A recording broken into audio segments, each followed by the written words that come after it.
ফুটপাত দখলমুক্ত করার কাজ যাতে নিরপেক্ষভাবে করা হয় এবং বালুরঘাট শহর জুড়ে যে সমস্ত ফুটপাত ব্যবসায়ীদের উচ্ছেদ করা হচ্ছে তাদের পুনর্বাসনের দাবিতে আন্দোলনে নামে বিজেপি।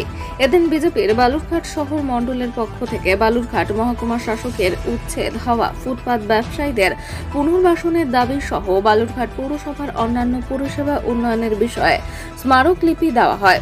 উল্লেখ্য, বালুরঘাট শহরে ইতিমধ্যেই শুরু হয়েছে ফুটপাত দখলমুক্ত করার অভিযান। বালুরঘাট পৌরসভার পক্ষ থেকে 10 তারিখ পর্যন্ত সময়সীমা দেওয়ার পর বালুরঘাট পৌরসভার উচ্ছেদ অভিযানের মধ্যে দিয়ে বুলডোজার দিয়ে ফুটপাত দখলমুক্ত করার কাজ চলছে। বিজেপির বালুরঘাট শহর মণ্ডল সভাপতি সুমন প্রসাদ দত্ত জানান, নিরপেক্ষভাবে ফুটপাত দখলমুক্ত করা এবং ফুটপাত ব্যবসায়ীদের পুনর্বাসনের ব্যবস্থা করতে হবে। পাশাপাশি বালুরঘাট পৌরসভার চেয়ারম্যানের বিরুদ্ধে কাটমানি নেওয়ার অভিযোগে তদন্ত ও সুষ্ঠু নাগরিক পরিষেবা দিতে হবে।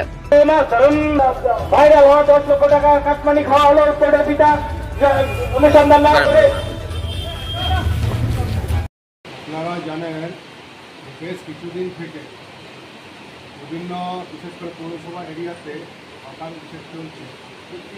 সে হকার উচ্ছেদ সহ আমরা এই যে বালুরঘাট মহকুমা শাসকের কাছে 4 দফা দাবি নিয়ে আমরা বালুরঘাট শহর মন্ডল করতে যাচ্ছি। যেমন 1 নম্বর যে আমাদের পেমেন্ট, সেটা হচ্ছে পুনর্বাসন না দিয়ে হকারদের উচ্ছেদ করা হলো কেন, কোন আইনের। যেমন 2 নম্বর আমাদের যে এজেন্ডা, সেটা হচ্ছে সোশ্যাল মিডিয়ায় ভাইরাল হওয়া পৌরপিতার বিরুদ্ধে 10 লক্ষ টাকা কাটমানি নেওয়ার বিষয়টি তদন্ত করে আইনানুগ ব্যবস্থা নিতে হবে। 3 নম্বর এজেন্ডা যেটা আমাদের, সেটা পৌরপিতাকে জানানো সত্ত্বেও কেন শহরে বেআইনি নির্মাণ বন্ধ হচ্ছে না তার ব্যবস্থা নিতে হবে।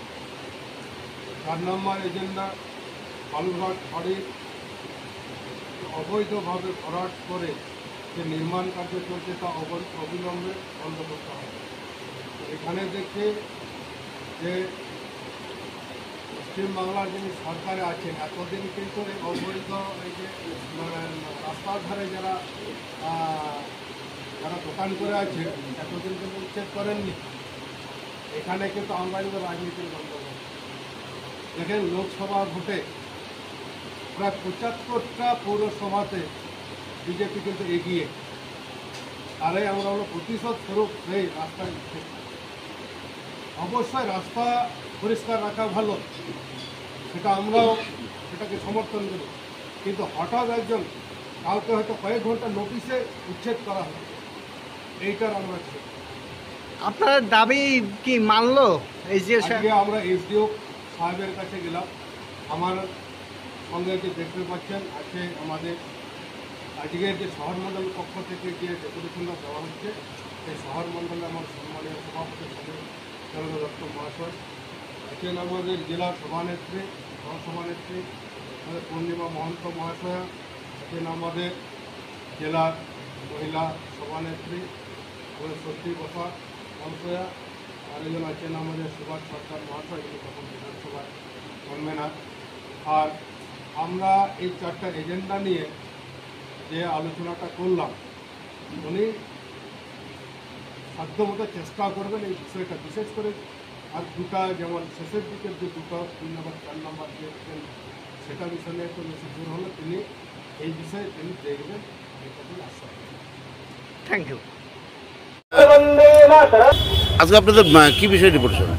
আপনারা জানেন দীর্ঘদিন যাবৎ বালুরঘাট পৌরসভার অন্তর্গত যে সমস্ত বেকার যুবক যুবতীরা বসে ফুটপাতের উপর কিছু ব্যবসা বাণিজ্য করে খাচ্ছে তাদের পেটের জন্য, সেই পেটের তাগিদে তৃণমূল সরকার আজ পর্যন্ত কাউকে পুনর্বাসন কোনো একটা কর্মসংস্থানের ব্যবস্থা করতে পারেনি। এদের পুনর্বাসন নেই, এদের একটু উচ্ছেদ নিয়ে উনি ব্যস্ত হয়ে গেছেন পৌরসভা।